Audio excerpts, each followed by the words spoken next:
사순절 셋째 주일 두 지혜 두 인생이라고 하는 제목으로 하나님의 말씀 선포하겠습니다. 지식은 사람이 쌓을 수 있습니다. 배우면 늘고 연구하면 깊어집니다. 책을 많이 읽으면 박식해질 수 있습니다. 그러나 성경이 말하는 지혜는 다릅니다. 지혜는 쌓아 올리는 것이 아닙니다.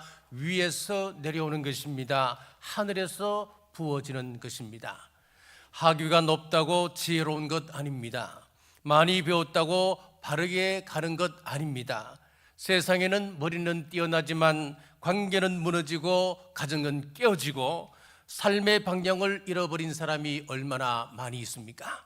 반대로 많이 배우지 않았어도 삶의 깊이가 있고 말 한마디에 무게가 있고 인생 중심이 흔들리지 않는 사람들이 있습니다. 왜 그럴까요? 지식과 지혜는 다르기 때문입니다. 한때 나라의 힘은 넓은 땅, 많은 인구, 그리고 풍부한 지하 자원이었습니다. 그러나 오늘 시대는 다릅니다. 땅의 크기가 아니라 생각의 깊이가 경쟁력입니다. 자원의 양이 아니라 지혜의 질이 국가를 세웁니다. 21세기는 분명 지혜의 시대입니다. 하나님으로부터 오는 통찰이 있어야 합니다. 텍사스에 한 경찰관이 있었습니다. 그는 바쁜 공무 중에도 말씀을 읽고 기도하는 삶을 게을리하지 않았습니다. 텍사스는 멕시코와 국경을 접하고 있어서 밀수 사건이 자주 일어나곤 하지요.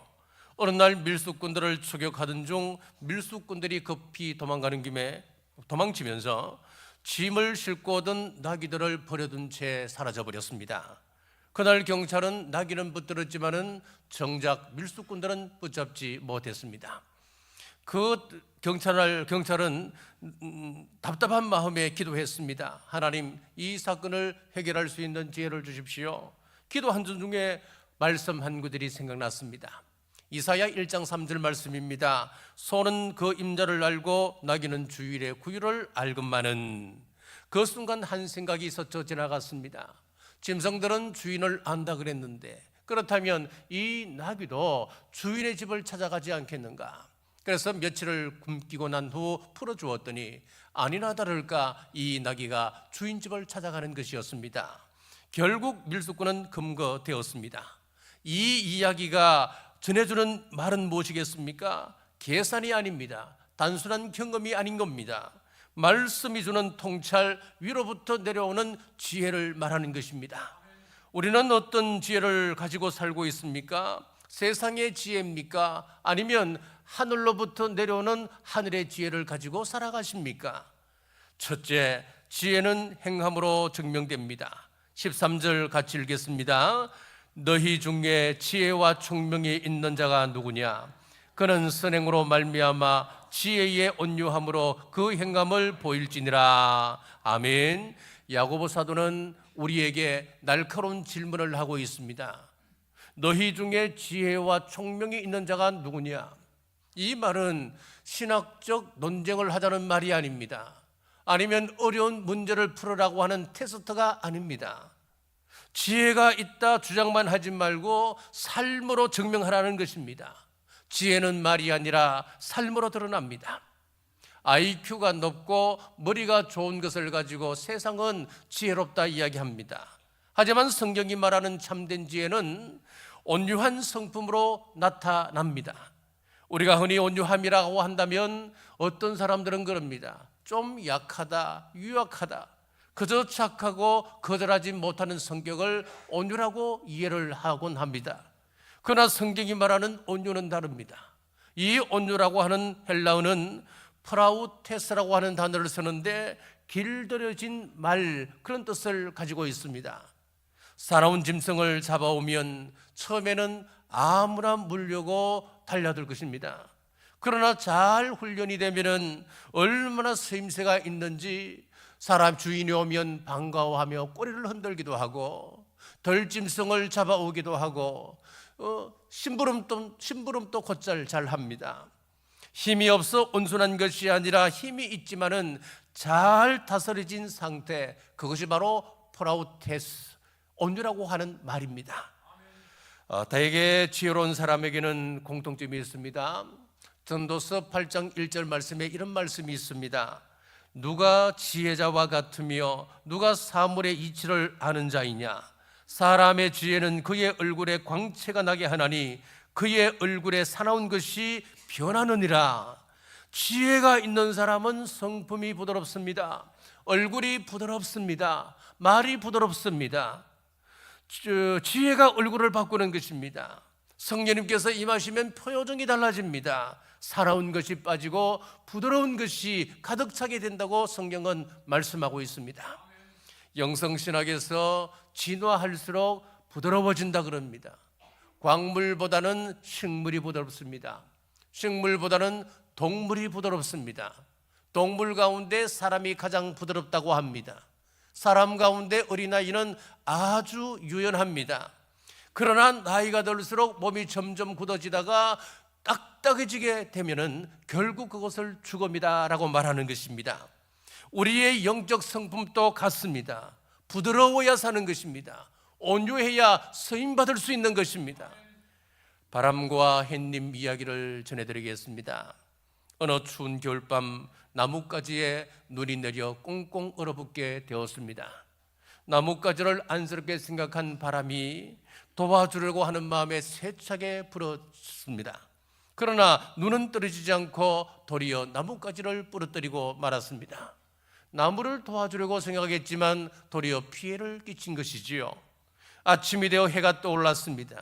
햇님이 따뜻하게 비추자 얼어붙었던 눈들이 녹아내려 물방울이 되어 흘러내렸습니다. 우리 인생에도 얼어붙는 순간들이 있습니다. 깨어진 관계, 굳어져 버린 우리 가족들의 마음, 차갑게 식어버린 일터의 분위기, 이것을 혈기라고 하는 바람으로 해결하려고 하면 거기에는 상처가 생기게 되는 것입니다.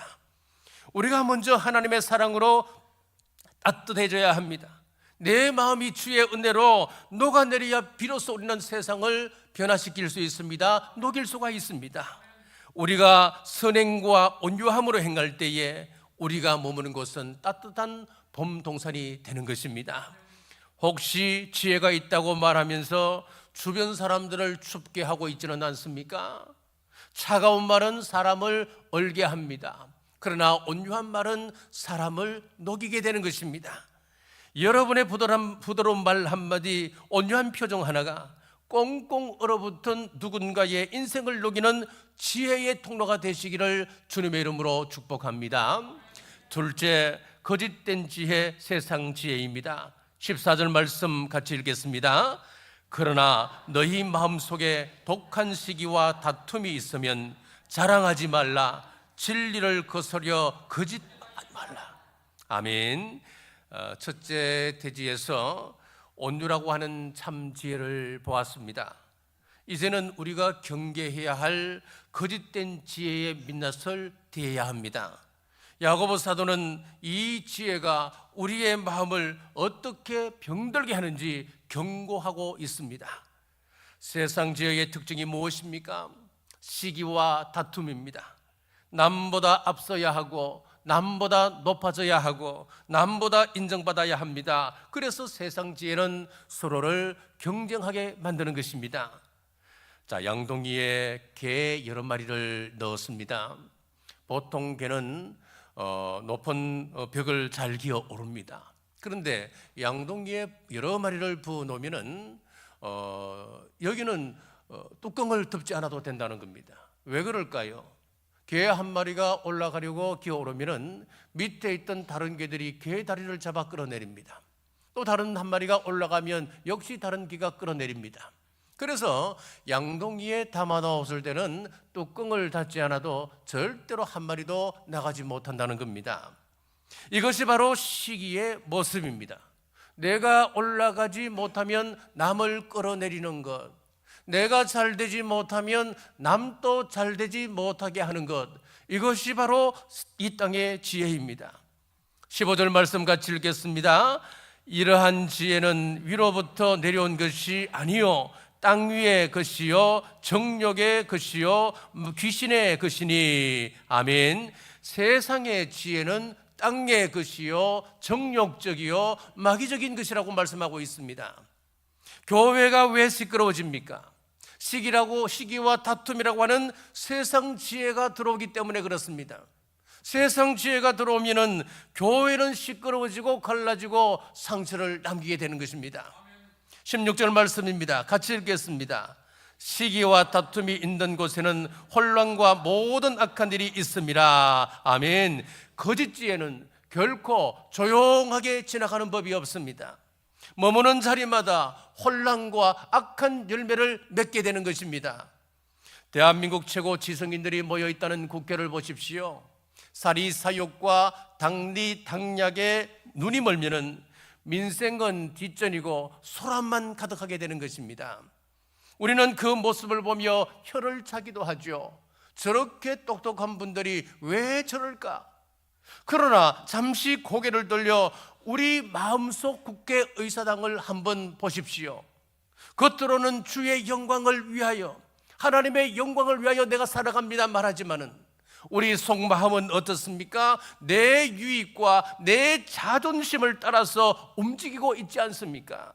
남을 헐뜯어서도 내가 옳아야 하고, 공동체의 평안보다는 내 목소리가 커서 적성이 풀리는 그 모습이 우리 마음속 국회의사당이라고 하는 것입니다. 슈바이처 박사가 식인종 추장을 만나서 대화를 합니다. 이런 이야기 저런 이야기를 하던 중 당시 핫 이슈였던 세계 대전에 대해서 말하게 되었습니다.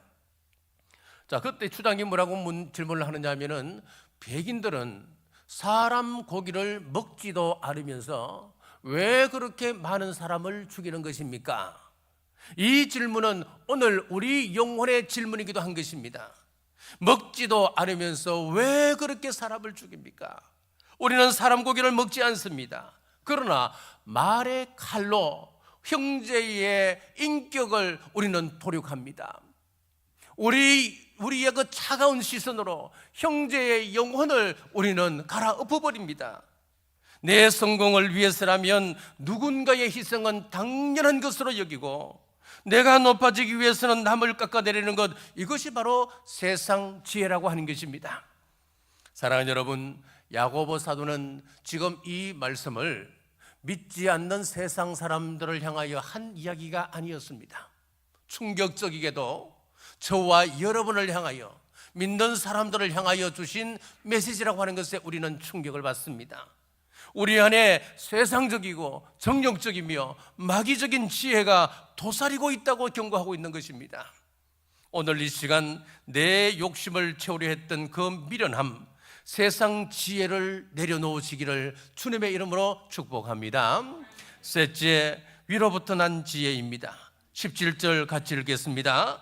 오직 위로부터 난 지혜는 첫째 성결하고, 다음에 화평하고, 관용하고 양순하며, 선한 열매가 가득하고, 편견과 거짓이 없나니, 화평하게 하는 자들은 화평으로 심어 의의 열매를 거두느니라. 아멘. 여기 보시면은 위로부터 나는 지혜 8가지를 말씀하고 있습니다. 첫째는 성결입니다. 세상은 수단과 방법을 가리지 아니하고 목적을 이루게 되면 그것을 지혜라고 말합니다. 그러나 성경은 성결함이 지혜라고 말씀하고 있습니다. 삼손을 보십시오. 낮에는 나귀 턱뼈로 블레셋 사람 1000명을 물리쳤습니다. 그러나 밤이 되자 블레셋 여인을 찾아가는 것이었습니다. 낮에는 하나님의 종이었지만 밤에는 정욕의 종으로 살아갔습니다. 그러다 결국 그는 쇠사슬에 묶이는 몸이 되고 말았습니다. 그러나 요셉을 보십시오. 보디발 아내의 유혹을 이겨냈습니다. 그 결과가 감옥에 들어가는 것으로 끝난 줄 알았습니다마는 그것으로 그는 애굽의 총리가 되는 그런 기적을 맛보게 되었습니다. 그렇습니다. 성경은 성결함이 지혜라고 말씀하고 있습니다. 요한 웨슬레는 말합니다.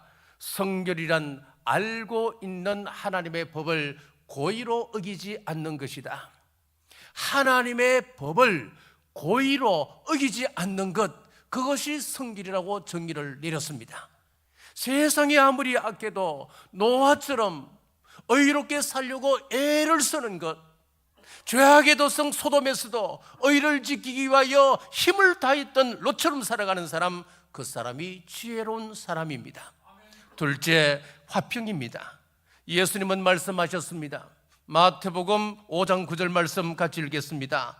화평하게 하는 자는 복이 있나니 그들이 하나님의 아들이라 일컬음을 받을 것이며. 아멘.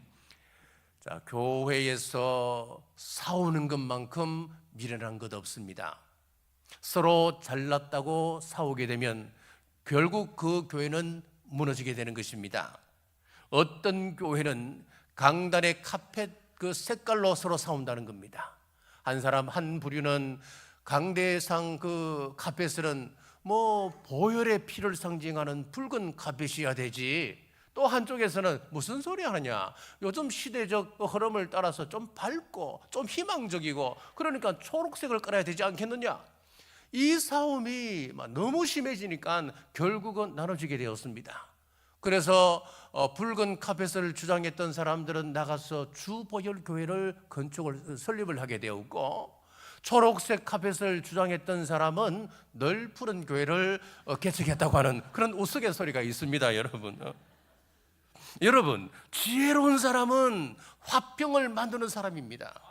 셋째, 관용입니다. 지혜로운 사람은 마음이 넉넉합니다. 다른 사람의 의견을 들어줄 줄 압니다. 다른 사람의 실수를 용납해 줄 아는 것입니다. 너무 빡빡하게 사는 것, 그것 지혜가 아닙니다. 넉넉하게 사는 것, 그것이 지혜입니다. 넷째, 양순입니다. 양순은 순종하는 태도를 말합니다. 성경은 이스라엘을 목이 곧은 백성이다라고 말씀하고 있죠. 고집만 앞세우는 것은 지혜가 아니라고 말씀하고 있습니다. 주인이 끌어도 끝까지 버티는 당나귀를 보십시오. 저것은 힘이 아닙니다. 저것은 미련한 것이지요. 지혜로운 사람은 주님께서 동쪽으로 그러면 동으로 가고 서쪽으로 그러면 서쪽으로 가는 것, 그것이 지혜입니다. 우리 하나님께 순종하는 것이 지혜라고 하는 것입니다. 다섯째, 긍휼입니다. 긍휼은 단순히 동정하는 것이 아닙니다. 행동으로 나타나는 사랑입니다. 사마리아인은 강도 만난 사람을 자기가 직접 치료하고 주막으로 데려가서 치료비를 다 대신 지불했습니다. 긍휼을 베푸는 것, 그것이 지혜입니다. 여섯째, 귀한 열매가 있어야 합니다. 선한 주님은 잎사귀가 아니라 저와 여러분들에게서 열매를 기대하고 계십니다. 선한 열매가 많은 사람이 지혜로운 사람입니다. 미국의 유명한 사업가 존 워너메이커, 이 사람은 백화점 왕이라고 하는 별명을 가진 사람입니다. 대통령이 그에게 최신부 장관직을 제의를 했습니다. 그러나 거절했습니다. 나는 교회 학교 교사 일이 가장 중요한 사람입니다. 만약 내가 장관직을 수락하고 장관이 되어서 교회 학교 교사직을 감당하지 못한다면 저는 장관직을 거절하겠습니다. 대통령이 교회 학교 교사를 해도 좋다고 허락을 받고 그는 최신부 장관직을 수락을 했습니다. 토요일마다 비행기를 타고 고향으로 내려가서 고향교회 교회학교에서 교회학교 아이들을 가르쳤습니다. 자, 기자가 물었습니다. 장관직보다도 교회학교 교사직이 더 중요한 겁니까? 그때 존 워너메이커가 말했습니다. 그렇습니다. 교회학교 교사는 내가 평생 감당해야 할 나의 본업이고 장관직은 잠시 맡고 지나갈 부업입니다 라고 말했습니다. 그렇습니다. 세상의 명예보다도 영혼을 살리는 열매를 선택하는 것, 그것이 하늘 지혜입니다. 일곱째, 편견이 없습니다. 편견이라고 하는 것은 한쪽에 치우쳐 보는 것을 이야기하는 것이지요. 사람에 대한 편견도 무섭지만은 하나님을 향한 편견은 더 무섭습니다. 달란트 비유에서 한 달란트를 묻어둔 사람의 문제도 이것입니다. 그는 주인을 굳은 사람이라 오해했습니다. 주인에 대한 그 편견이 그의 인생을 망하게 했습니다. 하늘의 지혜가 있는 사람은 부자든 가난한 사람이든 차별하지 않습니다. 편견 없이 대합니다. 엘리자베스 1세 여왕이 아프리카 부족 추장들을 초청해서 만찬을 열게 되었습니다. 식사 전에 비서들이 포크와 나이프 사용 방법을 철저하게 교육을 시켰습니다. 그런데 막상 식사가 시작되자 아프리카 부족의 추장들은 포크와 나이프는 옆으로 밀쳐둔 채 손으로 그 음식을 뜯어먹는 것이었습니다. 그 모습을 바라보던 엘리자베스 1세 여왕은 자신도 칼과 포크를 슬그머니 내려놓고 추장들과 똑같이 손으로 음식을 먹었습니다. 자, 식사가 끝난 다음에 추장들이 여왕에게 말했습니다. 여왕께서 하시는 일이라면 어떤 일이든 따르겠습니다. 무엇이든 따르겠습니다.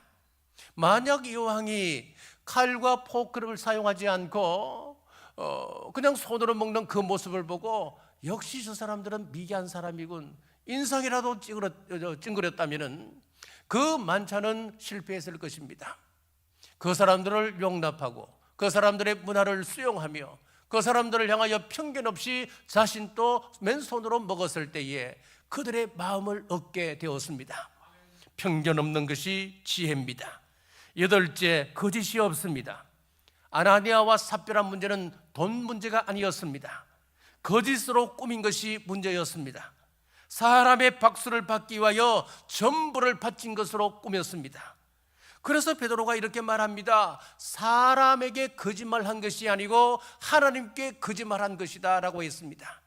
그렇습니다. 사람 앞에 멋지게 보이기 위한 것이 아니라 하나님 앞에 정직하게 서는 것, 그것이 하늘의 지혜를 받은 사람입니다. 사랑하는 여러분, 방금 8가지 하늘로부터 내려오는 지혜를 살펴보았는데 이 8가지 중 하나라도 내 의지로 감당할 수 있는 것이 있다라고 생각하십니까? 우리 힘으로는 단 하나도 감당할 수가 없습니다. 그렇기 때문에 하늘로부터 내려오는 지혜라고 말하는 것입니다. 성경은 분명히 약속합니다. 야고보서 1장 5절입니다. 같이 읽겠습니다. 너희 중에 누구든지 지혜가 부족하거든 모든 사람에게 후히 주시고 꾸짖지 아니하시는 하나님께 구하라. 그리하면 주시리라. 아멘. 내 안에 미련함을 내려놓고 하나님께 하늘의 지혜를 구하는 여러분 되시기를 주님의 이름으로 축복합니다. 그렇다면 하나님께서 이 8가지 하늘의 지혜를 여러분들에게 풍성히 내려주실 줄 믿으시기를 주님의 이름으로 축복합니다. 말씀을 맺겠습니다. 이제 우리가 할 일이 무엇입니까? 하늘의 지혜를 구했다면 그것이 자라고 열매 맺을 수 있도록 우리는 영적 토양을 가꾸어야 하지 않겠습니까? 에릭 와이너는 그에 져서 천재의 지도라고 하는 책에서 참 놀라운 말을 하고 있습니다. 천재는 어느 날 갑자기 혼자 등장하는 것이 아니다. 천재는 특정한 시대와 특정한 장소에서 군집으로 나타난다라고 했습니다. 여러분, 이 말이 무슨 말입니까? 한 지역에 여러 명의 천재들이 동시에 일어난다, 그렇게 말을 하고 있습니다. 그러면서 이런 예를 듭니다. BC 5세기경에 아테네를 보면은 거기에는 소크라테스, 플라톤, 아리스토텔레스가 동시대에 아테네라고 하는 같은 지역에서 일어났다고 이야기를 하는 겁니다. 자, 그리고 15세기에 이탈리아의 피렌체에서 어떤 일이 있었냐 하면은 레오나르도 다빈치, 미켈란젤로, 보티첼리, 라파엘로 같은 그런 위대한 미술과 건축가, 조각가들이 동시에 같은 시대에 그 같은 장소에서 그렇게 일어났다고 하는 것입니다. 18세기에 오스트리아 빈에서는 하이든, 모차르트, 베토벤 이런 위대한 사람이 같은 시대에 여러 명이 일어나게 됐다는 겁니다. 예술적인 천재들이 동시대에 나타난 것입니다. 왜 이런 일이 일어났을까요? 플라톤은 그 이유를 다음과 같이 밝히고 있습니다. 이 플라톤은 소크라테스와 같은 시대의 사람입니다. BC 5세기경의 사람입니다. 그 나라에서 존경받는 것이 그곳에서 양성된다, 그런 말을 했습니다. 아테네는 지혜를 존중하는 도시였습니다. 아테네는 철학자들을 귀하게 여기는 그런 문화가 있었습니다. 그 토양 속에서 소크라테스, 플라톤, 아리스토텔레스 같은 위대한 철학자가 동시에 한 장소에서 일어나게 되었습니다. 그리고 이탈리아 피렌체와 오스트리아 비네스는 미술과 건축과 음악가들을 존중하는 문화가 있었습니다. 그곳에서 천재 예술가들이 한 곳에서 나오기 시작한 것입니다. 우리나라에도 비슷한 이야기가 있습니다. 자, 우리나라에는 박사 마을이 3군데 정도가 있답니다. 그 가운데 한 곳이 어디냐 하면은 강원도 춘천의 서면입니다. 자, 서면에서도 이런 조그만 한 마을이 있습니다. 그 마을에서는 인구가 얼마 되지 않지만은 박사가 180명 넘게 배출되었고 초, 중, 고 교장 선생님들 있잖아요. 그 교장이 120명 이상 배출되었답니다. 그리고 5급 이상의 공직자들이 100명 이상 또 배출되었답니다. 자, 비결이 무엇일까요? 그 자리가 명당 자리였기 때문에 그랬을까요? 아니라는 겁니다. 자녀가 태어나면 자녀들의 그 부모는 공부시키기 위하여서 소양강 나룻배에 나무를 싣고 시장에 가서 파는 겁니다. 그렇게 고생스럽게 일을 하면서 오로지 자녀를 박사 만들기 위해서, 자녀 공부시키기 위해서 희생적인 그런 교육열이 토양이 되었다는 것입니다. 박사를 귀하게 여기고 배움을 존중하는 그 마을 분위기가 박사들을 키워냈다고 하는 것입니다. 과거 한국 교회에도 기라성 같은 영적 거장들이 참 많이 배출되었습니다. 우리 신안이라고 하는 곳, 신안군의 정도에 가보면은 거기에도 참 좋은 이야기들이 많잖아요. 문중경 전도사님이 뿌려놓았던 그 씨앗으로 거기에서 기라성 같은 인물들이, 수많은 사람들이 배출되었습니다. 그러니까 한 지역에서 동시대에 그렇게 막 일어나기 시작하는 겁니다. 왜 그럴까요? 한국교회 과거에는 기라성 같은 영적 거장들이 왜 나오게 되었을까요? 그 이유가 있습니다. 보릿고개 시절 모두가 어려웠지만은 어머니들은 자신들은 굶어가면서도 좋은 것이 생기면 아들을 불러서 얘야, 이것 목사님께 갖다 드리고 오너라. 자, 목사를 주의 종을 귀하게 여기고 영적 권위를 존중하던 그 거룩한 풍토가 수많은 영적 거인을 이 땅에 낳게 한 자양분이었다고 하는 것입니다. 하지만 지금은 어떻습니까? 세상은 교회를 비난합니다. 교회를 무너뜨리기 위하여 혈안이 되어 있습니다. 더 큰 문제는 우리 그리스도인들조차도 비판의 칼날을 세우는 것이 마치 똑똑한 것인 것처럼 착각하고 살아가는 겁니다. 비난과 불신의 토양에서는 위대한 영적 리더가 나올 수 없습니다. 이제 우리 교회는 결단해야 됩니다. 우리 교회 안에서 하나님께서 인정하시는 믿음의 사람들이 구름같이 일어나기를 소망하십시다. 누가 진짜 영적 천재입니까? 누가 진짜 영적인 하나님의 사람, 하늘의 지혜를 받은 사람입니까? 성결한 사람입니다. 화평을 이루는 사람입니다. 관용하는 사람입니다. 양순하고 긍휼과 선한 열매로 가득한 사람입니다. 거짓이 없는 사람입니다. 이들이 바로 하늘의 지혜를 가진 영적인 진정한 천재들입니다. 그러므로 우리의 사명은 분명합니다. 이런 사람들을 귀하게 여기는 교회 분위기를 우리는 만들어 가야 합니다. 말씀을 지키기 위하여서, 말씀을 이루기 위하여서 몸부림치는 그 사람을 귀하게 여기십시오. 목소리 높이는 사람보다도 묵묵하게 화평을 만들어 가는 사람을 존경하십시오. 사기 고집을 내려놓고 주님의 인도하심에 순종하는 사람을 우리 교회의 진정한 영적 리더로 인정해 주십시오. 그렇다면 우리 교회는 소망이 있는 교회가 되는 것입니다. 천재는 군집하여 나타난다 그랬잖아요. 저는 꿈꿉니다.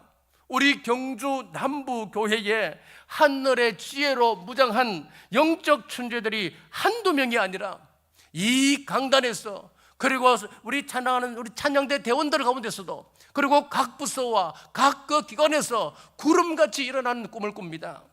그리하여 우리 교회가 이 시대를 살리고 하늘의 지혜의 바른지가 되어서 이곳에서 길러진 수많은 영적 일꾼들이 여러분의 가정을 살려내고 우리 교회를 세우고 무너진 이 사회를 일으키시기를 주님의 이름으로 축복합니다.